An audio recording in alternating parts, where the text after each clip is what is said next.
नमस्कार, आप देख रहे हैं आप तक न्यूज। मैं हूं संजीव। आइए आज एक बार फिर से बिहार विधानसभा चुनाव को लेकर एक और बड़ी खबर सामने है। बिहार विधानसभा 2025 में चिराग पासवान के सामने चुनाव में बड़ी बड़ी कौन सी चुनौतियां हो सकती है और चिराग पासवान इन चुनौतियों से अपने आप को कैसे पार पाएंगे, आइए आज इसी के बारे में चर्चा करने वाले हैं। आपको बता दें कि बिहार विधानसभा चुनाव 2025 में चिराग पासवान के सामने कई बड़ी चुनौतियां खड़ी हो गई है। पशुपति पारस और मुकेश सहनी के संभावित तीसरे मोर्चे से लेकर एनडीए और महागठबंधन की सियासी चालें उनके लिए मुश्किलें खड़ी कर सकती है। लेकिन क्या चिराग पासवान अपनी सियासी पकड़ बनाए रख पाएंगे? आखिर इसके लिए चिराग पासवान की रणनीति क्या हो सकती है? 2025 में जो कि आगामी विधानसभा का चुनाव है, उसमें चिराग पासवान अपने आप को कैसे इन चुनौतियों से पार पा पाएंगे, इसी के बारे में चर्चा ज्यादा जरूरी है। आपको बता दें, केंद्रीय मंत्री चिराग पासवान 2025 के विधानसभा चुनाव की तैयारी में लगे हुए हैं।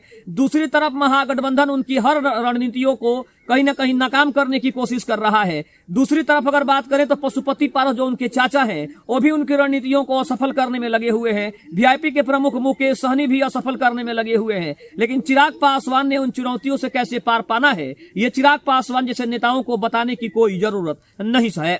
आपको बता दें कि 2024 के लोकसभा चुनाव में चिराग पासवान ने जिस तरह से उन चुनौतियों का सामना किया है और अपने आप को उतनी भीड़ में निकाल कर अपने आप को जो सामने किया है, इसको देखते हुए ये कहा जा रहा है कि विधानसभा चुनाव में भी चिराग पासवान अपने आप को सबसे आगे लेकर जाएंगे। इसमें कोई दो राय नहीं दिखता।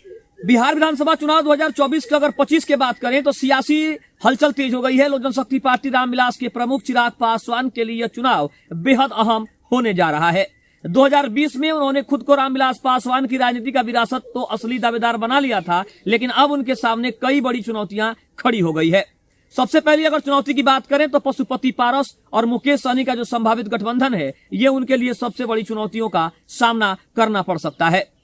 बता दें, चिराग पासवान पहले ही अपने चाचा पशुपति पारस से अलग हो चुके हैं, जिससे उनकी पार्टी दो धड़ों में बंट गई थी। अगर अब पशुपति पारस और उनके साथ मिलकर मुकेश सहनी कहीं ना कहीं उनके साथ अगर खड़े हो जाते हैं तो ये चिराग पासवान के लिए सबसे बड़ी चुनौती हो सकती है।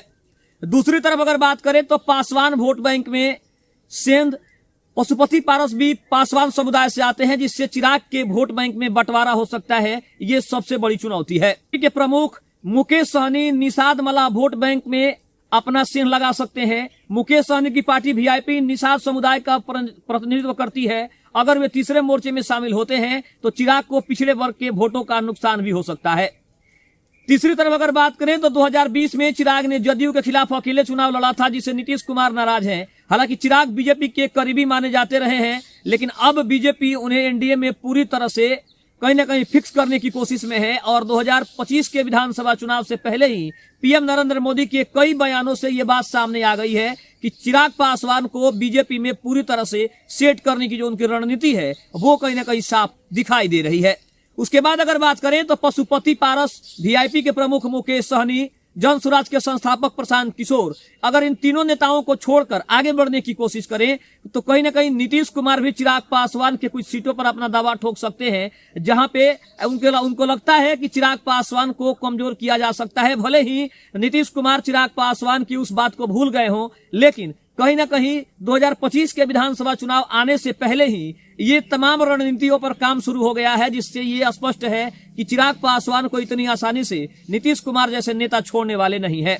दूसरी तरफ अगर हम बात करें तो राजद और कांग्रेस भी दलित और अति पिछड़ों को साधने की पूरी कोशिश कर रही है। इसका एक भी बड़ा कारण है। और कन्हैया कुमार ने कांग्रेस की आला कमान को यह स्पष्ट पहले ही कर दिया है, पहले ही साफ संदेश दे दिया है कि बिहार में अगर कांग्रेस को अपनी जमीन बचानी है तो उसके लिए उसे अकेले चुनाव लड़ना होगा, क्योंकि महागठबंधन में जाने के बाद कांग्रेस को बहुत सारे सीटों का नुकसान हो रहा है और कांग्रेस अगर देखा जाए तो बिहार में शून्य के समान है। और यही कारण है कि कांग्रेस अब चाहती है कि बिहार में अगर अपनी जमीन तलाशनी है, अपनी जमीन को मजबूत करना है, तो कांग्रेस को बिहार में अकेले चुनाव लड़ना होगा, क्योंकि कहीं ना कहीं महागठबंधन के साये में कांग्रेस को काफी नुकसान हुआ है और सिर्फ साया बनकर वो रह गई है। तो इसके लिए कहीं ना कहीं कांग्रेस भी ये चाहती है कि बिहार में अगर अपनी जमीन को मजबूत करनी है, अपने वोट बैंक को मजबूत करना है, अपना फिर से एक नया अगर यहाँ पे मकान बनाना है, तो उसके लिए जमीन को अपनी तलाशनी पड़ेगी, अपनी खुद की जमीन तैयार करनी पड़ेगी, तब जाकर कांग्रेस बिहार में कहीं ना कहीं अपने मजबूत स्थिति में पहुंच सकती है।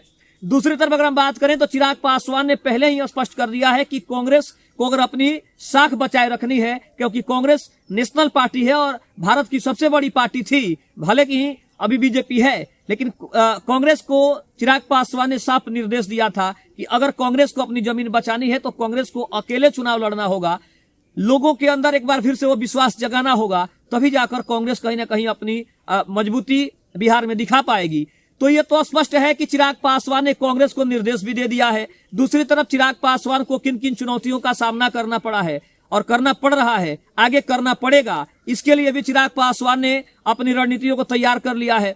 दूसरी तरफ अगर हम बात करें तो जदयू, जो कि नीतीश कुमार की कभी सबसे विरोधी पार्टी थी, भले ही वो गठबंधन का हिस्सा है, इसलिए चिराग पासवान और नीतीश कुमार की पार्टी दोनों एक दूसरे के साथ मिलकर काम करने की कोशिश कर रहे हैं। लेकिन बीजेपी स्पष्ट रूप से जानती है कि चिराग पासवान ना ही उस घटना को भूले हैं और ना ही जदयू उस घटना को भूली है। तो कहीं ना कहीं 2025 के विधानसभा चुनाव में भी ये बड़ा खेल हो सकता है।